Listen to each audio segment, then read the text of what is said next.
Okay, so today I'm going to talk about Socrative and talk about how it can be used for formative assessment. The purpose of Socrative is really just to engage and assess your students as the learning is happening.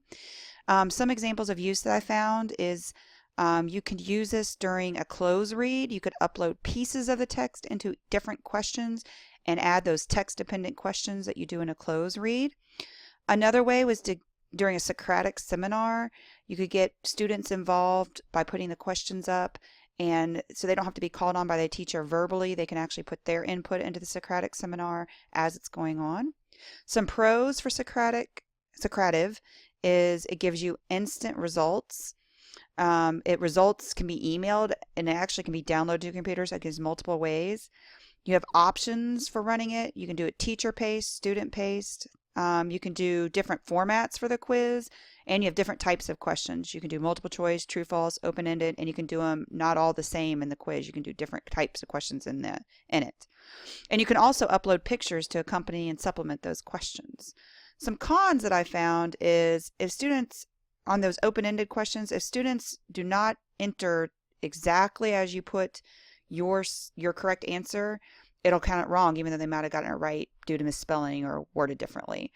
Not every student has a laptop or iPhone or some kind of device that can get to Socrative, and there have been definite technical difficulties that I've seen in the past where if you run this a lot with a lot of students, sometimes it'll knock them out, it'll freeze up a little bit, and then also you have to be careful. Some students may not be as technology savvy, so you kind of have to teach them and support them along the way. So now I'm going to teach you how to create an assessment. So when you log in, you're going to be at this screen that I'm at, and it's your dashboard screen. And you could start a quiz if you already created one from here. You could do a quick question if you didn't want to do a full-on quiz, but you wanted to put in a quick question you just thought of to ask the class. You could put one in real quick. You can do an exit quick ticket, which is pre-loaded questions. There's like 3 of them. One of them is how did you feel about today's lesson, and one of them is tell me something you learned. You could also set up space race, which is putting kids into groups, and it's kind of gamifying the formative assessment where it each group tries to see if they can get the most questions right, and whoever spaceship gets the farthest wins. But I'm basically going to show you how to make a quiz and then see the results and analyze results. So you would go under managing quizzes to create one. And here's where we're going to create a quiz. You could import quizzes as you get more comfortable with this. Here's where you can manage the quizzes you already have. You can edit, delete them, whatnot. And then here's where you can actually go back to reports if you need to see them later on after you've done a quiz. So we're going to create one, and you're going to just name it. I'm going to do one on cell parts. So I'm just going to name it cell parts. Here I've set it up so I'll share. You can give this code to other teachers and they can share it. You can add a tag. If you're Common Core, and basically it will align to whatever standard that you want, but I'm not doing Common Core. So for my first question, I can pick any of these 3 options, multiple choice, true, false, or short answer, but I'm going to do multiple choice just to show you, and you can see it already has question 1 already up. So I'm going to type in my first question, which is, what is the purpose of a cell membrane? Okay, and then here you can see you can change the formatting if you want. I'm just going to do the standard formatting, but down here you put your different answers. And so let's see, lets things in and out of the cell. Maybe another one is controls organelles. So, and you can add answers if 5 isn't enough, and you just mark whichever one's correct. So for me, A is correct and the other one is incorrect. You can put an explanation down here, like for anybody, especially for the people that get it wrong. Cell membrane surrounds, can't spell, surrounds the cell and acts like a gate. Just to give them some more information. And then you can go to adding another question, which this time I'm going to do a short answer. And this one I'm going to do something a little different. So which type of cell is in the picture here? Something like that. And I'm going to add a picture. So if I go to that icon and I select it, it'll take me to my documents or pictures depending on where you've got it. And I'm going to go find a plant cell picture that I've already downloaded. And it'll pull up here. So then they can go and look at that picture. And I'm going to add my correct answers. So they might say plant, but they also might just say plant cell. And I want to make sure they get each one. And again, I can put in some explanation if I would like. You know, a plant cell is rectangular shaped, something like that. I don't know. And then so that would be your last question. And the other thing you might want to do along the way is just make sure you hit save. It'll kind of save for you, but you can see, you can always go back and edit it. And then now I'm going to show you a true-false question.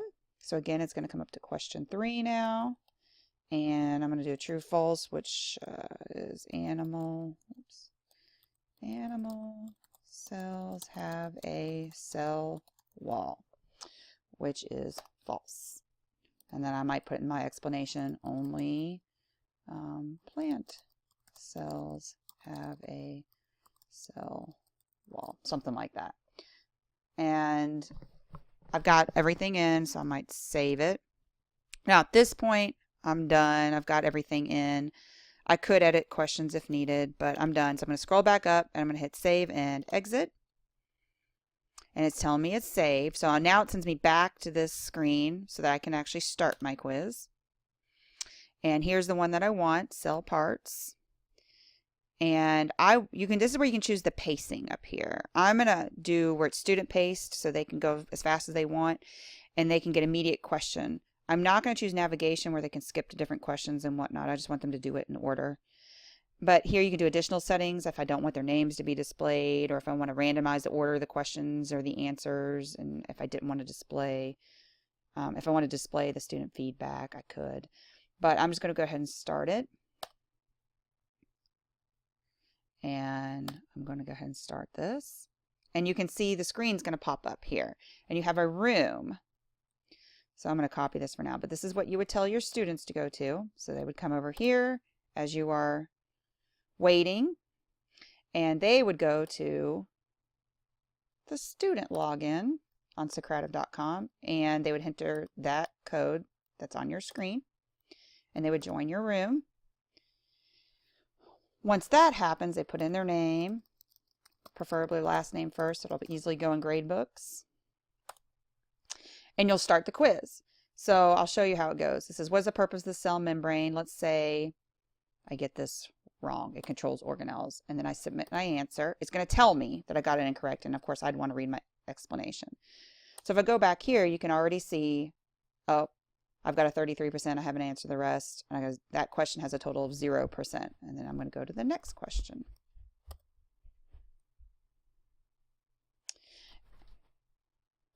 Okay, so now I'm going to answer the next question. And it says, which type of cell is in the picture here? And I'm going to write, I'll get it right this time. Why not? All right, plant.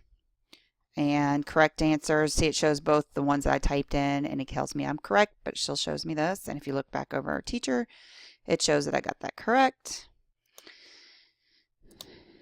And then here, animals have a cell wall. I'll just get it wrong. I say false, submit answer, and I am done. And it gives me my feedback.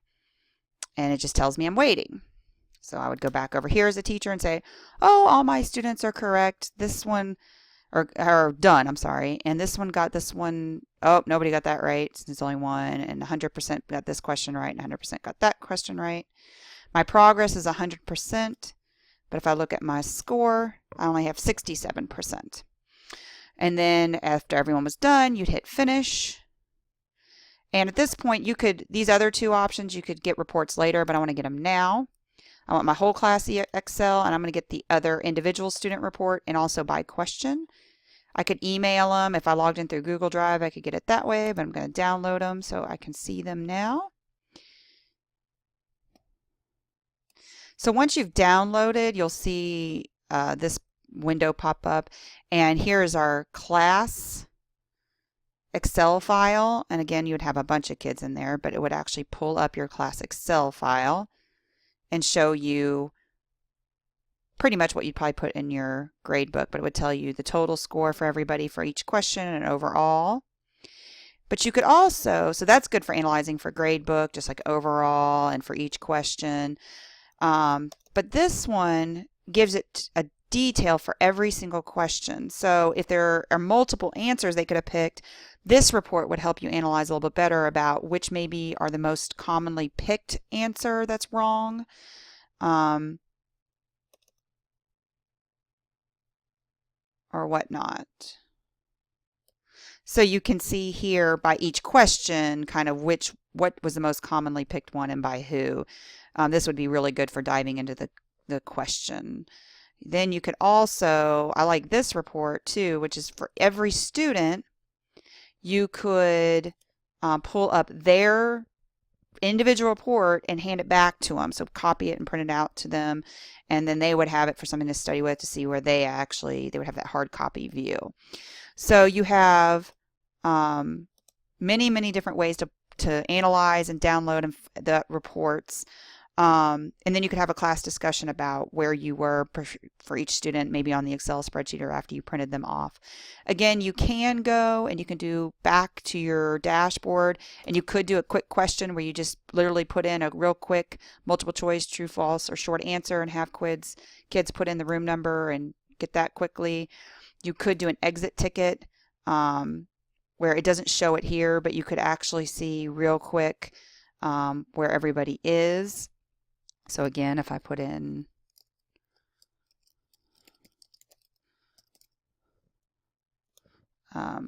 you could see that these are the exit ticket questions. I totally get it, or I somewhat get it. What did I learn? Lots of stuff. Whatever, you could have them learn, but this would be a great exit ticket. And then you could actually put a question, say a question, and they could just write their answer to that question that you put on the board, but you wouldn't have to necessarily input it here. And then you would be waiting. And again, finally, you can go back and you could do them in groups and have the space race where you selected a question, have a number of teams. You could auto assign teams. You can assign them. And you can decide on the rockets and whatnot.